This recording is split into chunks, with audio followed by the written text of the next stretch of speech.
semuanya, kembali lagi di kanal sejarah kita. Hari ini kita akan menjelajahi salah satu kerajaan Hindu tertua di Indonesia, yang bahkan lebih tua dari Majapahit dan Sriwijaya. Pernahkah kalian mendengar tentang kerajaan Tarumanegara? Yuk, kita telusuri jejaknya bersama-sama. Jadi, kerajaan Tarumanegara ini berdiri sekitar abad keempat Masehi. Lokasinya ada di Jawa Barat, tepatnya di sepanjang aliran sungai Citarum.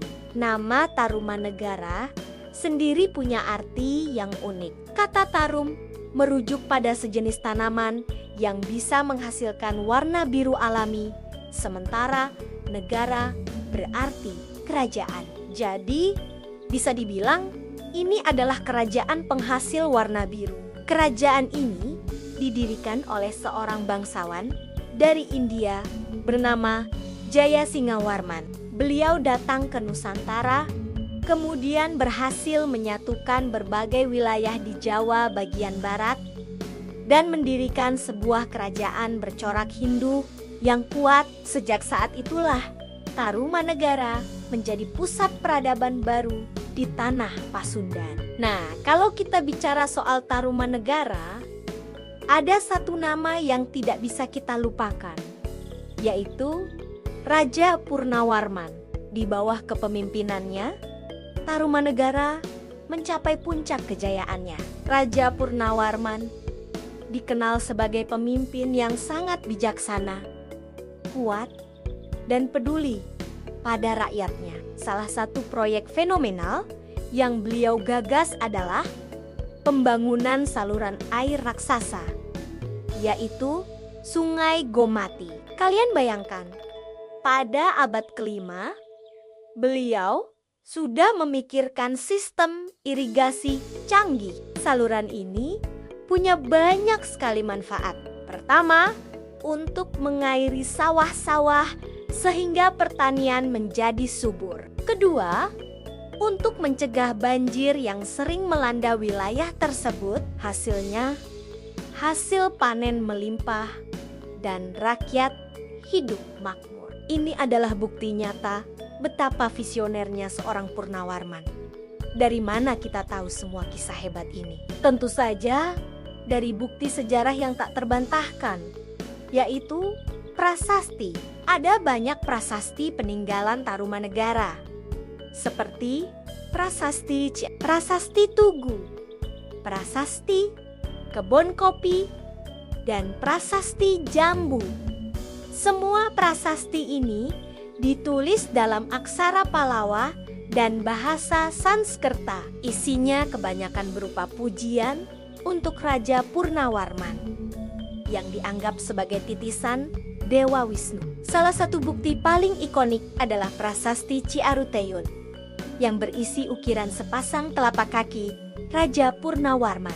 Ini melambangkan kekuasaan dan perlindungan sang raja atas rakyatnya.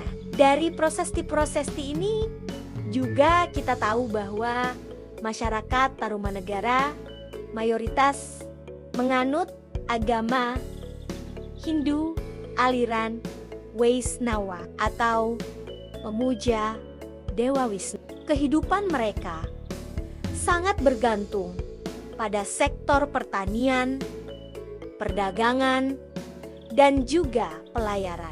Mereka sudah menjadi masyarakat yang maju pada zamannya. Namun, seperti roda kehidupan yang terus berputar, setiap kerajaan pasti akan mengalami pasang surut. Memasuki abad ke-7 Masehi, pengaruh Tarumanegara mulai melemah. Perlahan tapi pasti, kerajaan besar ini mengalami kemunduran hingga akhirnya runtuh. Wilayah kekuasaannya kemudian terpecah dan menjadi cikal bakal berdirinya kerajaan-kerajaan baru di tanah Sunda, seperti Kerajaan Sunda dan Kerajaan Galuh, yang nantinya bersatu menjadi Kerajaan Pajajaran yang juga legendaris.